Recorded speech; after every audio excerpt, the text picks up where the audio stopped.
મૌધા પાલિકામાં વર્ષો બાદ ભાજપનો ભગવો લહેરાવશે। મૌધાની 24 પૈકી ભાજપને 14 અને અપક્ષને 10 બેઠક મળી છે। મૌધામાં કોંગ્રેસનું ખાતું પણ નથી ખુલ્યું। ચકલાસી પાલિકા પણ ભાજપના કબજામાં આવી છે। મહેમદાવાદની વાત હોય કે ખેડા કે ડાકોરમાં પણ અપક્ષનો અહીં દબદબો જોવા મળ્યો। તો ધર્મેન્દ્ર કપાસી આપણી સાથે લાઈવ જોડાઈ ગયા છે। ધર્મેન્દ્ર, મધ્ય ગુજરાતની વાત કરવામાં આવે તો ત્યાં પણ ભાજપનો ભગવો લહેરાયો છે, વધુ વિગતો।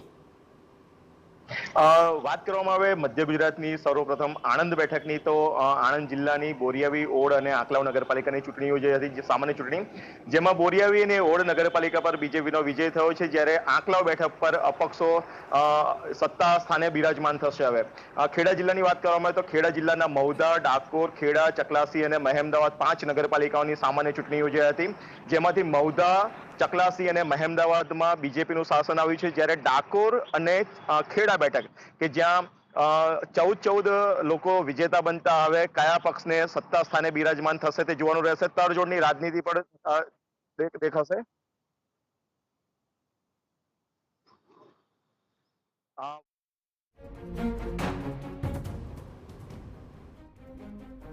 ચૂંટણી હતી તેમાં બીજેપીનો ભવ્ય વિજય થયો છે। વડોદરા જિલ્લાની વાત કરવામાં આવે તો વડોદરા જિલ્લાના કરજણ બેઠકની ઉપર ભાજપનો ભવ્ય વિજય થયો છે। દાહોદ બેઠકની વાત કરવામાં આવે તો દાહોદના દેવગઢ બારિયા નગરપાલિકાની સામાન્ય ચૂંટણીમાં ભાજપનો જીત થયો છે। જાલોદ નગરપાલિકાની ચૂંટણીમાં પણ ભાજપનો વિજય થયો છે। ગોધરા જિલ્લાના કાલોલ અને હાલોલની અંદર પણ બીજેપીનો ભવ્ય વિજય થયો।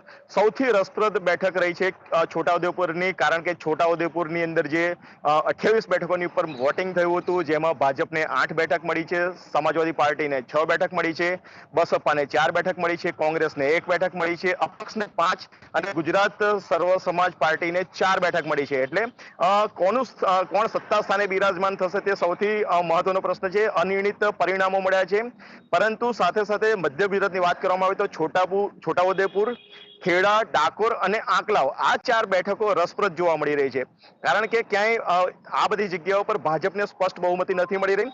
ખેડા જિલ્લામાં ભાજપ દ્વારા ભલે દાવો કરવામાં આવતો હોય કે જે અપક્ષ લોકો ચૂંટાયા છે તે તેમના જ લોકો છે, પરંતુ જી ધર્મેન્દ્ર, સમગ્ર માહિતી બદલ